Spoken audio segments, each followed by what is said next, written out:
જીજી હોસ્પિટલમાં નવજાત બાળકનો મૃતદેહ મળ્યો। ટ્રોમા વોર્ડની પાછળ આ મૃતદેહ મળી આવ્યો ત્યારે પોલીસે મૃત નવજાત બાળકનો કબજો મેળવી પોસ્ટમોર્ટમની કાર્યવાહી હાથ ધરી છે। તો જામનગરની જીજી હોસ્પિટલની આ ઘટના છે। ટ્રોમા વોર્ડની પાછળથી એક નવજાતનો મૃતદેહ મળી આવ્યો છે। તો પોલીસે હાલ તો મૃત નવજાત બાળકનો કબજો મેળવ્યો છે અને પોસ્ટમોર્ટમની કાર્યવાહી હાથ ધરી છે।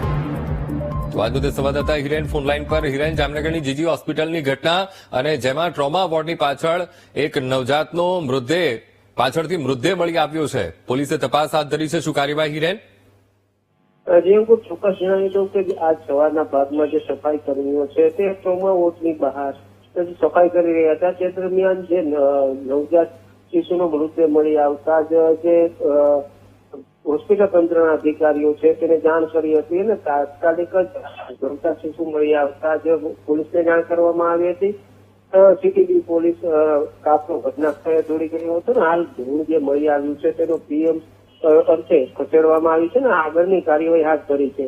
આ નવજાત શિશુ દ્વારા ફેંકવામાં આવ્યું છે તે અંગે સીસીટીવી ફૂટેજના આધારે પોલીસ દ્વારા હાલ તપાસ ચલાવવામાં આવી રહી છે। જી અંકુર। જી બિલકુલ હિરેન, સમગ્ર માહિતી સાથે જોડાવા બદલ આપનો આભાર।